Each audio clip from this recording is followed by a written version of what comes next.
There's a photograph from 2009 that most Nigerians have never seen. A woman, tall, dark-skinned, impossibly elegant, standing on the Met Gala red carpet in an Oscar de la Renta gown. This was years before Tems, before Burna Boy, before any Nigerian celebrity you're thinking of right now made the guest list. And the story of how she got there starts with a tray of bread on a busy Lagos street. But we'll come back to that.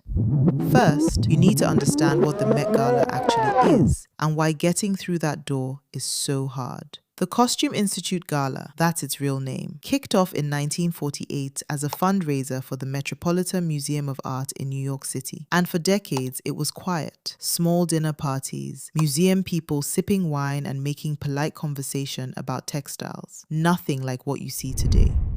Vogue magazine had been involved with the event since 1971, but the whole thing was still pretty tame until one woman showed up and changed the energy entirely. Anna Wintour, the British-American editor-in-chief of Vogue, the woman with the bob and the sunglasses, took over as chair of the gala in 1995. And from that point, it stopped being a fundraiser and started being the event, the thing every celebrity, designer, and cultural figure wanted an invite to. Today, the guest list sits at roughly 450 people in a city of 8 million on a planet of 8 billion. And if your name isn't on that list, you can try to buy your way in for $75,000 a seat. Even then, they might say no. Every person at that event was chosen. Someone at Vogue looked at them and decided they were culturally relevant enough to be in the room, across fashion, film, music, sports, business, politics, you name it. So when did a Nigerian first make that cut?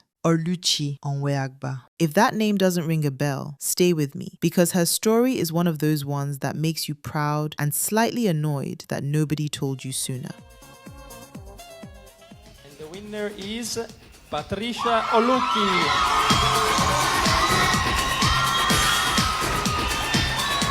Born August 1st, 1980 in Lagos, her family roots go back to a small town in Abia State. She grew up in the kind of Lagos suburb where you figure things out early or you don't figure them out at all. Now, here's where the origin story gets a bit strange, because there are different versions depending on who you ask. And honestly, both versions are good, so we'll give you both. As a teenager, Oluchi was hawking bread on the streets of Lagos, trays on her head, helping her family make ends meet. One day, a stranger looked at her and said something along the lines of, "You should enter a modeling competition." Mind you, this was a story that made it into newspapers across the country at the time. For instance, here's a report from 2009 talking about it, years after Oluchi was already a successful model in New York.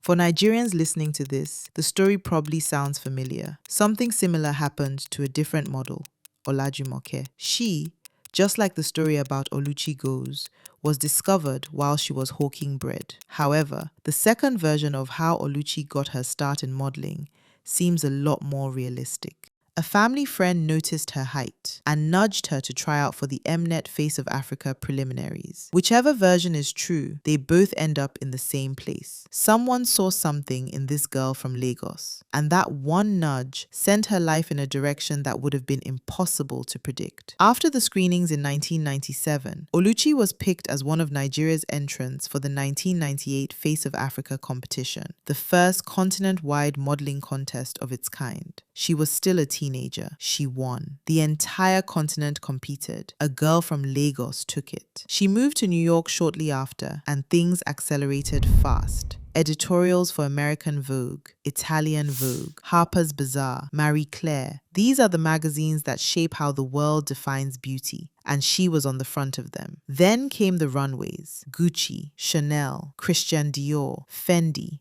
with a smile that advertising directors kept building entire campaigns around.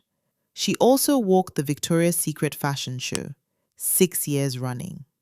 So when the 2009 Met Gala came around, themed the Model As Muse, Embodying Fashion, and the question was essentially, which models represent fashion itself? Oluchi Onweagba got the call. She showed up in a black and white floral Oscar de la Renta gown and became the first Nigerian to ever attend the Met Gala.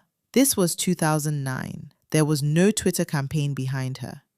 Instagram barely existed. Nigerian pop culture hadn't yet built the global megaphone it has now.